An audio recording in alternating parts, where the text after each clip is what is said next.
والصلاة والسلام على من لا نبي بعده وعلى آله وأصحابه ومن تبعهم أجمعين.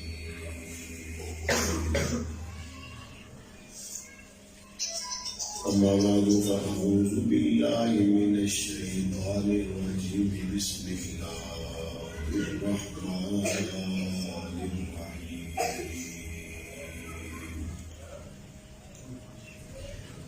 إن الله اشترى من المؤمنين أنفسهم وأموالهم بأن لهم الجنة يقاتلون في سبيل الله فيقتلون ويقتلون وعدا عليه حقا في التوراة والإنجيل والقرآن ومن أوفى بعهده من الله فاستبشروا ببيعكم الذي بايعتم به وذلك هو الفوز العظيم. صدق الله العظيم وبلغنا رسوله النبي الكريم ونحن على ذلك لمن الشاهدين والشاكرين والحمد لله رب العالمين.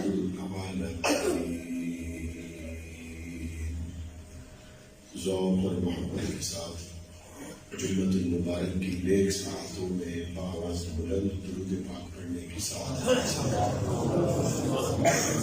اللهم صل على محمد وعلى آل محمد كما صليت على إبراهيم وعلى آل إبراهيم إنك حميد مجيد. اللهم بارك على محمد وعلى آل محمد كما باركت على إبراهيم وعلى آل إبراهيم إنك حميد مجيد. معزز و محترم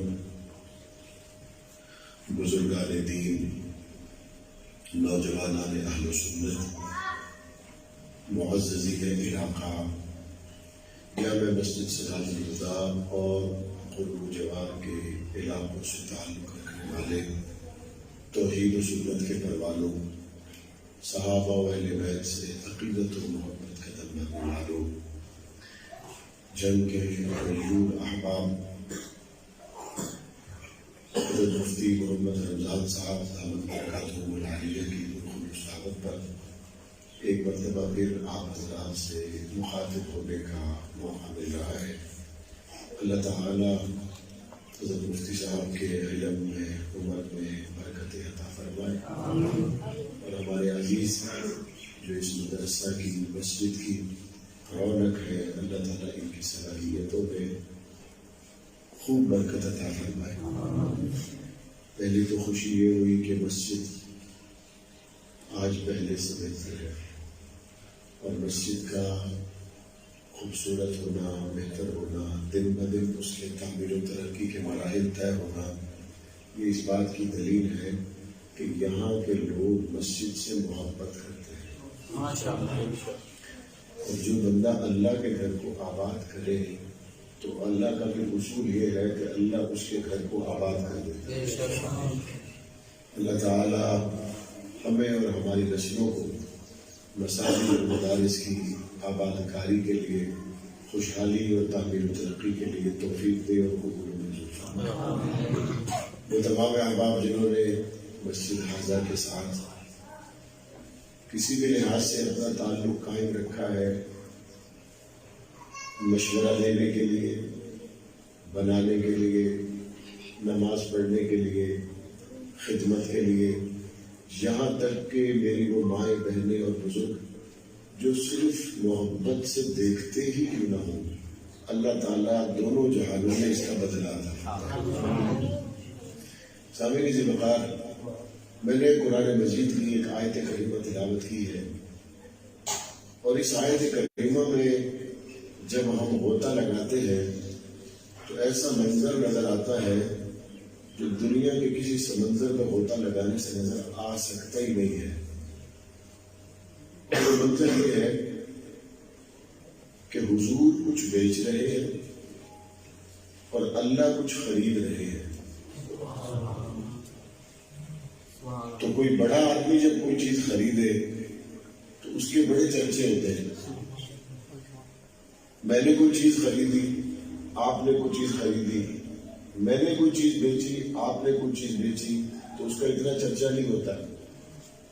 لیکن اگر پتہ چلے کہ جناب ملک کے بادشاہ نے اپنی بہت بڑی اور قیمتی چیز بیچ دی، اب سوال پیدا ہوتا ہے کہ بھئی بیچی ہے تو خریدنے والا کون ہے؟ تو خریدنے والا وہی ہوگا جو اس سے پوزیشن کے اعتبار سے بہتر ہوگا، اور جس چیز کو اس نے اپنی زندگی کی قیمتی ترین چیز سمجھ کے بیچا ہے، اگر وہ میری اور آپ کی حیثیت کا آدمی ہے تو میری زندگی کی قیمتی ترین چیز کیا ہو سکتی ہے؟ ظاہری دنیا میں میری زندگی کی قیمتی ترین چیز میری وہ زمینیں ہو سکتی ہیں جو میرے دادا سے مجھے ملی، میری وہ گاڑی ہو سکتی ہے، یا میرے وہ رہنے کا گھر ہو سکتا ہے۔ آپ کی دنیاوی اعتبار سے قیمتی ترین چیز وہ ہو سکتی ہے جو آپ کا گھر ہے، آپ کی موٹر سائیکل ہے، آپ کی کار ہے۔ لیکن سوال پیدا ہوتا ہے، دنیا کے بادشاہ جب کوئی بڑی سے بڑی چیز بیچے اور دنیا کے بڑے سے بڑے بادشاہ جب کوئی بڑی قیمتی چیز خریدے، یہ تو ہم نے سنا ہے، لیکن محمد بیچے اور اللہ خریدے، یہ کیسے ہوگا؟ تو قرآن مجید نے بتایا کہ بھئی حضور کی دکان سے ایک چیز بکی ہے اور اللہ نے اس کو خریدا ہے، اور جو بکی ہے وہ بے مثال ہے، وہ لاجواب ہے، اور وہ حضور علیہ السلام نے ایک ایسی چیز تیار کر کے فروخت کی ہے کہ جس چیز سے بہتر خوبصورت اور کائنات میں کوئی شے ہو نہیں سکتی۔ ایک بندہ کہتا ہے کہ جناب یہ بنگلہ، یہ گھر، یہ مکان، یہ تصویر، یہ پینٹنگ میں نے 35 سال میں بنائی ہے، میں نے 30 سال میں بنائی ہے، میں نے 10 سال میں بنائی ہے۔ اس کے بعد اس کی قدر و منزلت اور بھی بڑھ جاتی ہے کہ اس کو بنانے میں، تیار کرنے میں 2-3 مہینے نہیں لگے، 10 سال لگے، 15 سال لگے۔ جو چیز آنن فانن تیار ہو جائے، فیکٹریوں میں روزانہ بنے، بیچنے والا اس کو بھی بیچتا ہے، لیکن جس چیز کو بنانے اور تیار کرنے میں مزدور کی زندگی کا بڑا حصہ خرچ ہو جائے، جس کو بنانے اور تیار کرنے میں زندگی کا خون پسینہ ایک ہو جائے، اس کو دیتے وقت بندے کے دل میں قدر و منزلت اور احترام اور محبت اور کشش اور بھی زیادہ ہوتی ہے۔ پیارے حبیب نے تیار کیا، سجایا، سنوارا، بہترین سجایا، بہترین تیار کیا۔ کن کو؟ تو قرآن کہتا ہے من المؤمنین، صحابہ کو تیار کیا، صحابہ کو تیار کیا۔ اور یہ مال جو حضور کی دکان پہ آ کے سجا، یہ آیا بھی کہیں اور سے نہیں تھا، یہ ہول سیل کی جس دکان سے آیا تھا وہ دکان بھی ایک نمبر ہے، اور اس دکان کا ایڈریس اگر کوئی تلاش کرے تو قرآن مجید بتاتا ہے الزمہم کلمۃ التقوی وکانوا احق بها واہلھا۔ صحابہ کرام وہ لوگ ہیں جن کے دل میں تقوی کے علاوہ اور شے کوئی نہیں۔ صحابہ وہ لوگ ہیں جن کے دل میں محبت رسول، عشق رسول کے علاوہ اور شے کوئی نہیں۔ اب یہ آیت میں نے پڑھی ہے قرآن کی، تو مال ہول سیل کی دکان سے آیا ایک نمبر ہے، یہ بتانے والا رب ہے۔ اب ہول سیل کی دکان سے ایک نمبر آ جانے کے بعد جو آدمی دکان چلاتا ہے، اس دکان پہ مال آ جانے کے بعد دکاندار کا کام شوکیس میں اس کو سجانا ہوتا ہے، اس کو رکھنا ہوتا ہے، لیکن مال کا پیچھے سے ایک نمبر آنا بہت ضروری ہے۔ اگر پیچھے سے مال ایک نمبر آئے کوئی نہ، شوکیس میں سجانے سے کبھی وہ ایک نمبر نہیں بنتا۔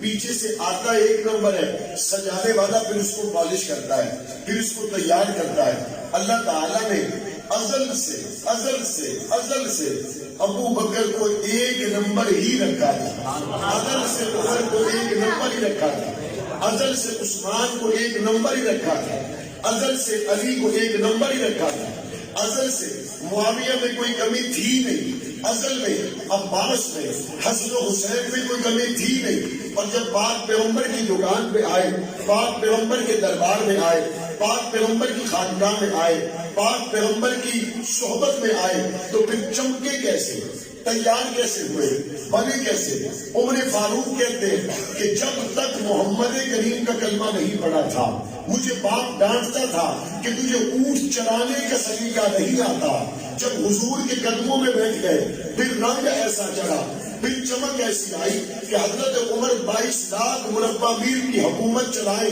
بھیڑیا اور بھیڑ ایک ہی گھاٹ سے پیے دوسرے پہ حملہ نہ کرے، پھر حکومتیں ایسی چلائی کہ عدل و انصاف کے وہ پیمانے قائم کیے کہ 14 صدیاں گزر گئی، مسلمان تو مسلمان، کافر بھی کہنے پہ مجبور ہے کہ دنیا کے کامیاب ترین انسانوں میں اگر عمر کا تذکرہ نہ کیا جائے تو بات پوری نہیں ہوتی۔ انسان تو تمام ہی حضرت عمر فاروق کے معترف نظر آتے ہیں، لیکن چلتے چلتے جب ہم دیکھتے ہیں پاک پیغمبر کے دربار میں آنے والے، پاک پیغمبر کی صحبت میں بیٹھنے والے، خدمت میں بیٹھنے والے، جن کو حضور نے بنایا، سنوارا، سجایا، تیار کیا، اب کوئی یہ نہ کہے کہ حضور علیہ السلام نے مخصوص لوگوں پہ محنت کی، حضور نے مخصوص لوگوں کو تیار کیا۔ اگر مخصوص لوگوں پہ محنت کی بات کریں تو حضور کے رحمت للعالمین ہونے میں فرق آتا ہے۔ نہیں، میرا نبی دونوں جہانوں کے لیے رحمت ہے، میرا نبی کائنات کے ہر ذرے کے لیے رحمت ہے، میرے نبی کا جب ہدایت کا منبر تھا وہ سب کے لیے تھا، ابو جہل کے لیے بھی تھا، ابو بکر کے لیے بھی تھا، عتبہ اور شیبہ کے لیے بھی تھا، حبشے کے کالے بلال کے لیے بھی تھا، لیکن فرق یہ ہے جب پاک پیغمبر کا یہ منبر تھا، جو زمین صاف تھی اس پہ صداقت کے پھول کھل گئے، جو زمین صاف نہیں تھی اس پہ عدالت کے پھول کھل گئے۔ پاک نبی کا برسات، پاک نبی کا سامن محبتوں کا، رحمتوں کا، قرآن کا، علم کا، نور کا جب برسا بہترین زمین پر ابو بکر صدیق اکبر بنا، برسا بہترین زمین پر عمر فاروق اعظم بنے، برسا بہترین زمین پر عثمان کی نورین بنے، برسا بہترین زمین پر علی شیر خدا بنے، حضور کا ابر کرم برسا بہترین زمین پر معاویہ سیاست کے تاجدار بنے، حسن و حسین جنتی جوانوں کے سردار بنے، اور حضور کا یہی سامن ابو جہل کے دل پہ بھی برسا، ابو لہب کے دل پہ بھی برسا، لیکن دلوں کی زمین صاف نہیں تھی۔ پانی میں فرق نہیں ہے، زمین میں فرق ہے، پانی میں فرق، زمین میں فرق ہے۔ یہ تھوڑا تھوڑا بارش کا موسم ہے، اب بارش برس جائے، بارش برسنے کے بعد شام کو یا کل دوپہر کو کوڑے کا ڈھیر یہ کہے پانی صاف نہیں تھا اسی لیے میری بدبو میں اضافہ ہوا، کہہ سکتا؟ پانی صاف نہیں تھا اس لیے میری بدبو میں اضافہ ہوا۔ گندی مٹی یہ کہہ سکتی ہے کہ پانی صاف نہیں تھا اسی لیے تو میں کیچڑ بن گئی؟ کبھی نہیں کہہ سکتا۔ پانی صاف تھا، پوری زمین کے لیے تھا، سب میں برسا، جہاں زمین نرم تھی صداقت کے پھول کھل گئے، جہاں زمین صاف تھی وہاں عدالت کے پھول کھل گئے، اور جو زمین صاف اور صحیح نہیں تھی وہاں کفر میں اور اضافہ ہوا، وہاں بدبو میں اور اضافہ ہوا، وہاں تعفن میں اور اضافہ ہوا۔ پاک پیغمبر نے ان کو تیار کیا، اور تیار کرنے کے بعد قرآن مجید بھی ان کے فضائل و مناقب اور ان کے اٹھتے ہوئے قدم بتاتا چلا گیا، ان کے چلتے ہوئے گھوڑے قرآن مجید بیان کرتا چلا گیا، ان کے اٹھنے والے قدم قرآن بیان کرتا چلا گیا۔ کسی نے بڑا خوبصورت منظر کھینچا، انہوں نے کہا جب کوئی بڑا افسر، بڑا سیاستدان کسی بڑی گاڑی میں جاتا ہے، لوگ کہتے ہیں ان کی گاڑی دیکھو، لوگ کہتے ہیں ان کی ٹور دیکھو، صحابہ محمد کے وہ غلام ہیں۔ جب یہ گھوڑے پہ بیٹھ کے چلے تو قرآن کہتا ہے وَالْعَادِيَاتِ ضَبْحًا فَالْمُورِيَاتِ قَدْحًا فَالْمُغِيرَاتِ صُبْحًا۔ دنیا والوں کی گاڑیوں کو دیکھتی ہے، قرآن کہتا ہے محمد کے صحابہ نہیں، محمد کے صحابہ کے گھوڑوں کو دیکھتا ہے۔ نعرہ تکبیر، نعرہ صحابہ، عظمت صحابہ۔ حضور کے دربار میں آ گئے، حضور سے توحید کے سبب پڑھے، رسالت کے سبب پڑھے، نمازیں سیکھی، روزے رکھے، حضور کے دربار میں آنے کے بعد کیسے تیار ہوئے، کیسے سج دھج گئے. آپ کو اس کا اندازہ اس منظر سے ہوگا کہ میرے نبی صلی اللہ علیہ وآلہ وسلم نے بدر کے دن عریش نامی خیمے میں سر سجدے میں رکھ دیا، اور حضور رو رہے ہیں، اور حضور روتے ہوئے اللہ سے دعا کرتے ہوئے آنسو بہاتے ہوئے کیا فرما رہے ہیں؟ حضور نے یہ نہیں فرمایا یا اللہ یہ 13-14 سال میں بندے 313 تیار ہوئے، اگر آج یہ نہ رہے تو مجھے پھر 13-14 سال محنت کرنی پڑے گی. اگر حضرت نوح 950 سال محنت کرے تو کیا میرے نبی 13 سال 14 سال کی محنت کے بعد تھک سکتے تھے؟ عاجز ہو سکتے تھے؟ نہیں ہو سکتے تھے. پیارے حبیب صلی اللہ علیہ وسلم نے بدر میں سر سجدے میں رکھ کر کیا فرمایا؟ یا اللہ اگر آج غزوہ بدر میں یہ میرے صحابہ غالب نہ آ سکے، پھر قیامت تک تیرا نام لینے والا کوئی نہیں رہے گا. پاک پیغمبر نے اس جماعت کو بدر میں لا کے کھڑا کر کے یہ دعا کر کے بتا دیا یا اللہ میری زندگی کی کمائی، میری زندگی کا خلاصہ، میری زندگی کی محنت، میری زندگی کی جمع پوچھی اگر ہے تو صحابہ ہے. مولانا علی شیر حیدری اس کی مثال دیا کرتے تھے، فرماتے تھے کوئی باپ ہوئے کہ جس سے نذیر اٹھ رہتا ہے اس سے نذیر سر پہ ہاتھ رکھ کے اور گل کرتا ہے دیے میں تیرے واسطے محنت مزدوری کر کے بسترے بنائیں، تیرے واسطے کپڑے بنائیں، تیرے واسطے سونے کے چاندی کے سیٹ بنائیں، تیار کیتے. ابا جی وہ کتنے بیٹی وہ ساری چیزاں تیار کر کے میں اس صندوق دے وچ رکھ چلی گئی، میں اس صندوق دے وچ رکھ دیتی ہوں. اچھا اب باپ کہتا ہے بیٹی زندگی میں کبھی تجھے رضائی کی ضرورت پیش آئے، بازار جاون کی لوڑ کوئی نہیں، پریشانی کی لوڑ کوئی نہیں، پیٹی کھولی تے وچوں رضائی کڈنا دی. زندگی کبھی سود کی لوڑ ہوئے دیے پریشان نہیں ہونا، اے پیٹی کھولنی ہے تے وچوں سود کڈ لینا.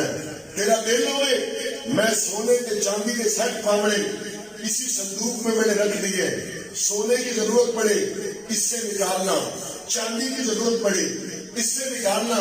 بیٹی میری پوری زندگی کی کمائی اسی صندوق کے اندر ہے، اسی پیٹی کے اندر ہے، جب جب ضرورت پڑے اس سے اپنی ضرورت کی چیزیں نکالتی رہنا.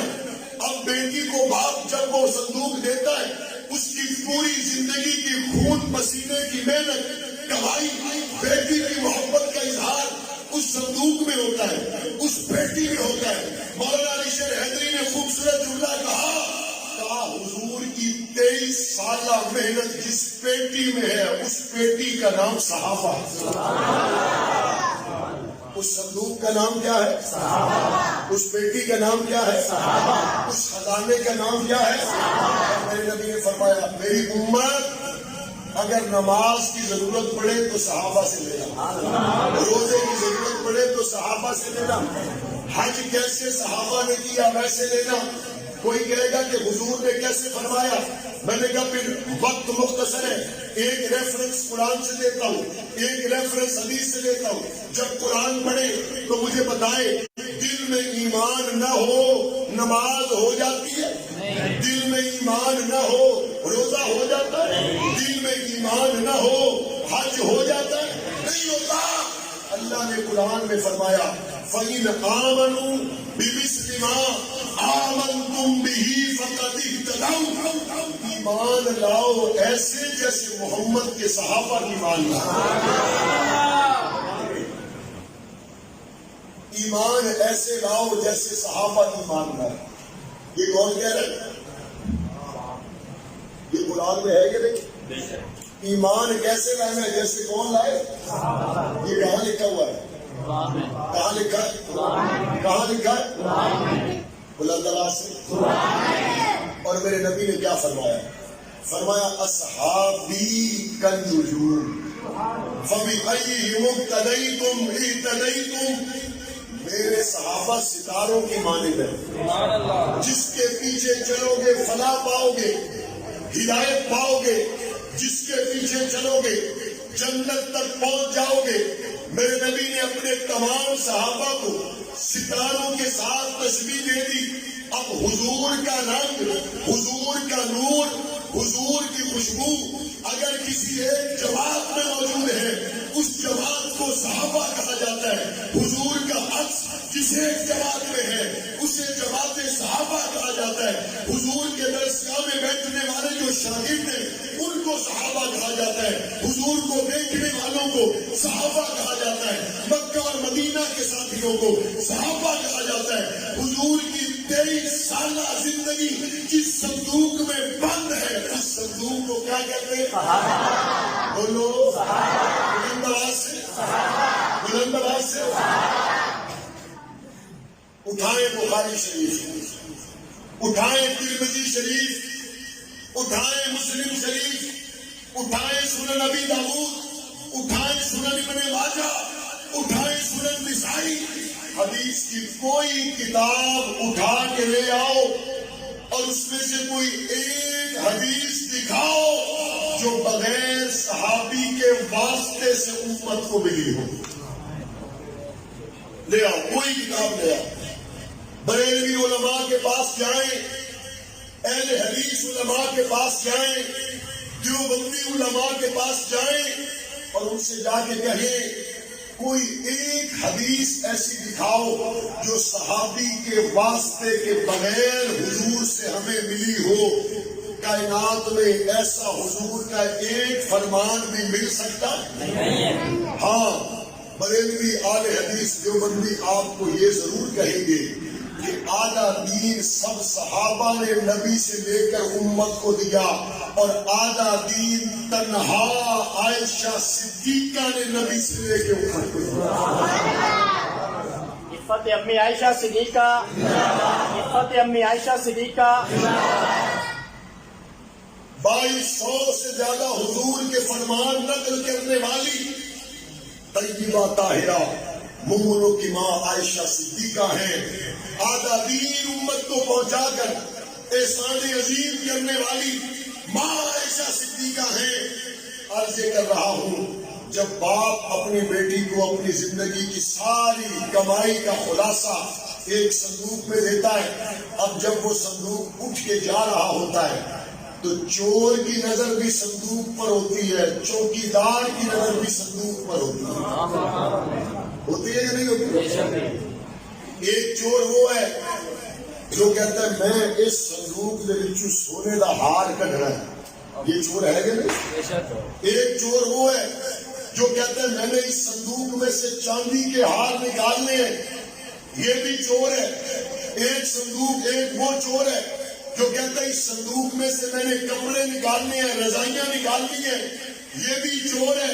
لیکن ایک چور وہ ہے جو کہتا ہے میں نے سارا صندوق چوری کرنا ہے۔ سب تو بڑا چور ہے یا کوئی نہ؟ سب تو بڑا چور ہے یا کوئی نہ؟ ایک زکات کا انکار کرتا ہے، یہ بھی ایمان والا نہیں ہو سکتا، یہ بھی چور ہے، ڈاکو ہے۔ ایک حدیث کا انکار کرتا ہے، یہ بھی چور ہے، ڈاکو ہے۔ ایک بندہ نماز کا انکار کرتا ہے، یہ بھی چور ہے، ڈاکو ہے۔ لیکن جو بندہ صحابہ کا انکار کرتا ہے، اس کا مطلب ہے یہ سب سے بڑا ڈاکو ہے، کیونکہ نبی کا پورا دین صحابہ کے اندر ہے۔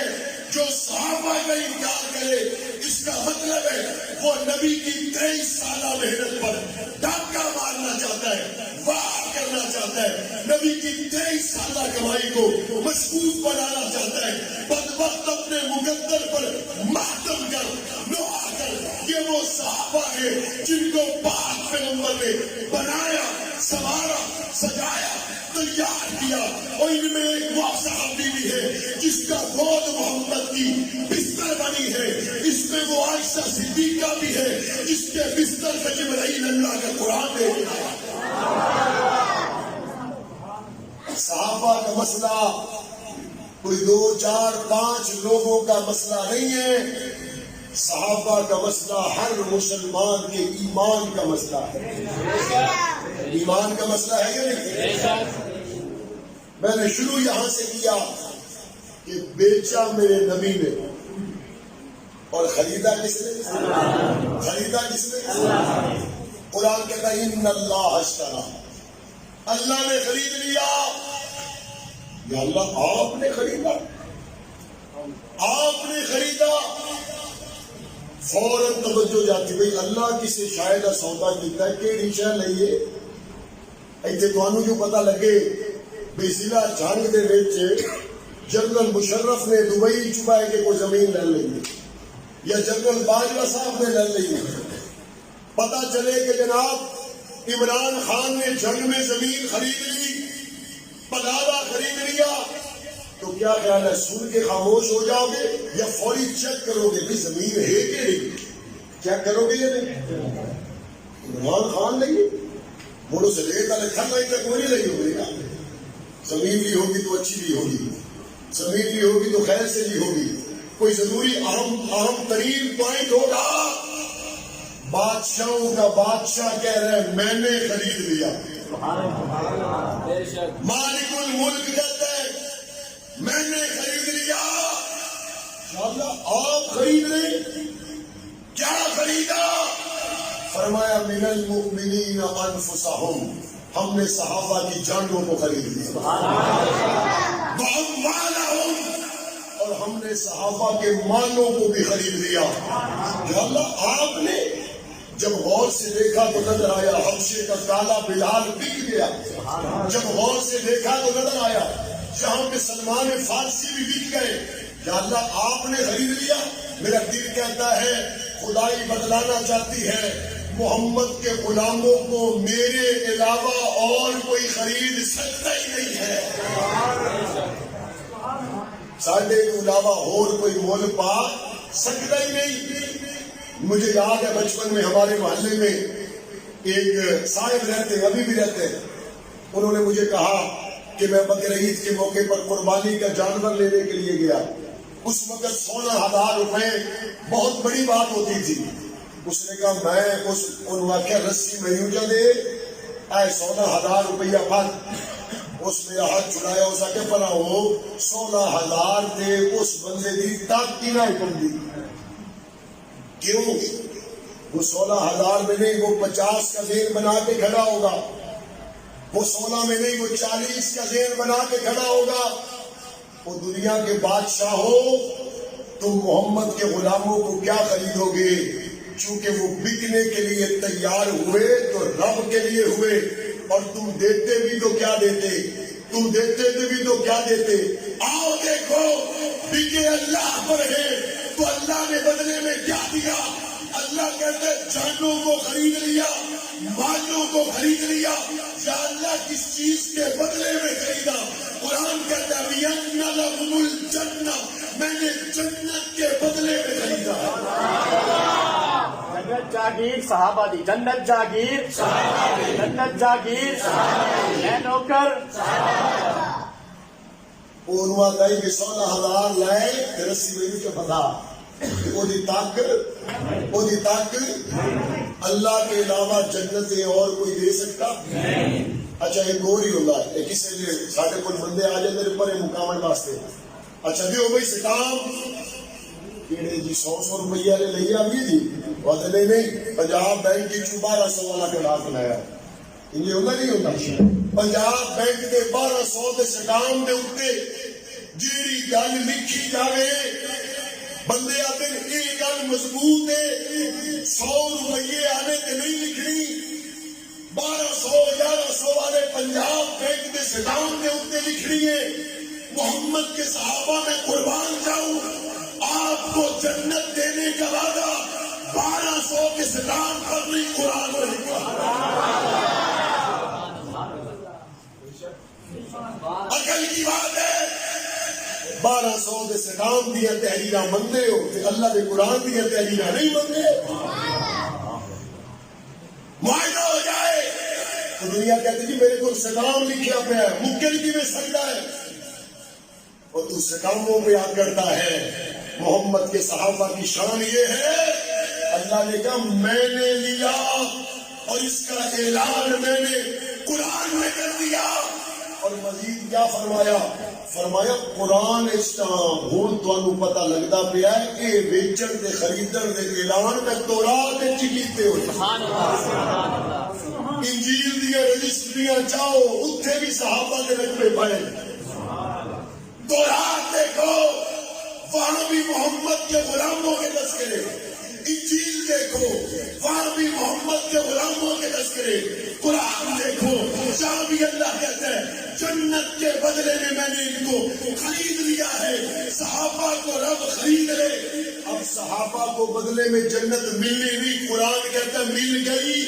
ہوں کوئی بندہ جنت جانے والے کو واپس لے کے آ سکتا ہے؟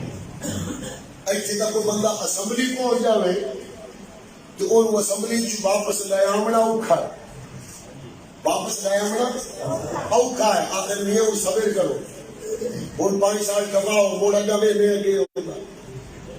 بڑی امید تھی آخر ووٹاں دیتی اور کوئی نواں پاکستان بڑھے گا. چینی دال چاول ہر شہر مانگی. وہ الگ گل ہے جٹ خوش بدل 320 گنا جو ویک گیا. 320 گنا ویک گیا جٹ تو خوش میں بدل. اگلے دن مجھے ایک ٹھیکیدار ملیا. اس آگے جہاں ساڈا ٹھیکیدار ہے وہ اپلائی فار گڈی تے مینوں ٹھیکہ دیون آیا. میں انہوں پوچھا کہ دل ہی بدل. اس آگے جی الحمدللہ اپنی لئیے. تو میں انہوں آخیا میرے کو لجے گنجائش کوئی نہیں ماشاءاللہ تینوں نصیب ہو گئی. اب لوگ کیا کہتے ہیں؟ کہتے جی 2 سال اور صبر کرو. کیوں؟ کہتے جی 5 سال اس پورے کر لیں لانا. 5 سال کا ہوں اسمبلی چو باہر کٹن کا قانونی جواز کوئی نہیں. اور اللہ کیا کہتا ہے؟ اللہ کہتا ہے میں جن جنت دے دیواں وہ 5 سال 500 سال 5000 سال 5 ارب خرب سال کی گنتی کوئی نہیں. خالدین فیہا ابدا ہمیشہ ہمیشہ اس میں رہیں گے. باہر بندہ جتنا مرضی شور کرے جلسے کرے ڈی چوک میں جائے لاہور میں جائے اسلام آباد میں جائے جیڑا اسمبلی پہنچ جائے باہر آمدہ. اگر آج کی کمزور دنیا میں جو اسمبلی میں چلا جائے وہ کسی جلسے سے باہر نہیں آتا. جن کو رب قرآن میں کہے میں نے جنت میں داخل کر دیا ہے کسی گلی کے نالی کے کیڑے کے شور کرنے کی وجہ سے صحابہ جنت سے باہر آ جائیں گے. اللہ کہتا ہے میں نے خریدا جنت کے بدلے میں خریدا. یا اللہ ان کی کوالٹی کیا ہے؟ آخری بات عرض کر رہا ہوں. یہ رومال ہے کتنے کا لیا؟ کتنے کا؟ 200 کا ہوگا 300 کا ہوگا. اگر میں آخر 300 کا رومال ہے تو ہر بندے آخر ہے ٹھیک ہے. اگر میں یہاں کہہ دوں یہ 3 لاکھ کا رومال ہے تو سب سے پہلا سوال آپ کا یہ ہوگا 3 لاکھ کا یہ خاص گل تو دسو. خاص بات پوچھیں گے یا نہیں پوچھیں گے؟ 200 کا ہو تو کوئی خاص بات نہیں پوچھتا. 3 لاکھ کا اگر کہوں تو بندے پوچھیں گے خاص گل کیڑی ہے؟ میں نے کہا یا اللہ آپ نے صحابہ کو جنت کے بدلے میں خریدا. صحابہ کی خاص بات کون سی ہے؟ کوالٹی کون سی ہے؟ قرآن کہتا ہے یقاتلون فی سبیل اللہ. ان کی کوالٹی یہ ہے اللہ کے راستے میں لڑتے اور پھر ایسے لڑتے فیقتلون ویقتلون. جان دینی پڑے مسکرا کے دیتے ہیں لینی پڑے مسکرا کے دیتے ہیں. جان لیون کے اتنے ہور بندے دے کول قیمتی شے ہوندی اور اللہ کیا کہتا ہے کہ یہ محمد کے صحابہ وہ ہیں جان دینی پڑے تو ایسے دیتے ہیں. سعد ابن ربیع حضور کا ایک صحابی احد کے میدان میں زخمیوں میں تلاش کیا تو نہیں ملا شہیدوں میں تلاش کیا تو نہیں ملا. حضور نے صحابہ سے فرمایا جاؤ جا کے تلاش کرو جہاں سعد ابن ربیع ملے اس کو میرا سلام کہنا. صحابی کہتے ہیں میں تلاش کرتے کرتے پہاڑ کی گھاٹی پہ پہنچا. سعد ابن ربیع خاک و خون میں ڈوبا ہوا آخری سانسوں پر تھا. میں نے سعد ابن ربیع کو پا لیا. میں نے کہا سعد اللہ کے رسول نے تجھے سلام کہا ہے. سات خون میں ڈوبا ہوا تھا. جب کملی والے آقا کا سلام پہنچا سات کا چہرہ گلاب کے پھول کی طرح گر گیا. اور اس نے کیا کہا؟ اس نے کہا بس اللہ کے رسول کو میرا بھی سلام کہنا اور میری قوم سے کہنا سعد بن ربیع انصاریوں تمہارا سردار تھا اور دنیا سے جاتے ہوئے یہ کہہ رہا تھا جان چلی جائے تو چلی جائے لیکن محمد پہ آنچ کو گوارا نہ کرنا. ابو بکر صدیق کو کسی نے دیکھا اپنے گھر کے چبوترے کے باہر لیٹے ہوئے ایک چھوٹی سی بچی کو سینے پہ بٹھا کے اس کے ہاتھوں کو چوم کر رو رہے تھے, اس کی آنکھوں کو چوم کر رو رہے تھے اور اس بچی سے محبت کا اظہار کر رہے تھے. کسی نے کہا ابو بکر اس چھوٹی سی بچی کو سینے پہ بٹھا کے محبت کا اظہار کرتے ہو, اس کی آنکھوں کو بوسہ دے کے روتے ہو, اس کے ہاتھوں کو بوسہ دے کے روتے ہو, اس بچی میں خاص بات کون سی ہے؟ ابو بکر نے جواب دیا اور تجھے پتا نہیں ہے یہ سعد بن ربیع کی بیٹی ہے. سعد بن ربیع جب موت کے میدان میں جان دے رہا تھا دنیا سے جا رہا تھا اس وقت اس کو محمد کا خیال آیا, اپنے بچوں کا خیال نہیں آیا. شان رسالت مقام رسالت دار و تخت ختم نبوت. آج مسلمان کو چاہیے وہ صحابہ والی صفات اپنے اندر پیدا کرے. لوگ آتے ہیں جناب میں حضور کی ختم نبوت کے پالا دیون واسطے تیار ہاں, لیکن سب سے پہلے میں دیکھوں گا کہ میرے بچوں کو کوئی پریشانی تو نہیں آئے گی. سب سے پہلے دیکھوں گا میرا کاروباری معمولات میں کوئی حرج تو نہیں آئے گا, میری نوکری تو نہیں جائے گی, میرے دنیاوی معاملات متاثر تو نہیں ہوں گے. اگر جان محفوظ ہے, نوکری محفوظ ہے, گھر سلامت ہے, 7ویں نمبر پہ جا کے حضور کی ختم نبوت کا پہرا دینا پڑے تو کہتے ہم دے دیں گے. لیکن اگر گھر متاثر ہوتا ہے, دکان متاثر ہوتی ہے, زندگی کا نظام متاثر ہوتا ہے تو کہتے جی بس ہم تو پھر بے بس ہیں, ہم تو دعا کریں گے, ہم کمزور ہیں, ہم کمزور ہیں. اس کا مطلب ہے پہلے نمبر پہ بیوی بچوں کو رکھا, پہلے نمبر پہ مال کو رکھا, پہلے نمبر پہ دکان کو رکھا, پہلے نمبر پہ کاروبار کو رکھا, محمد کریم کو 7ویں نمبر پہ رکھا.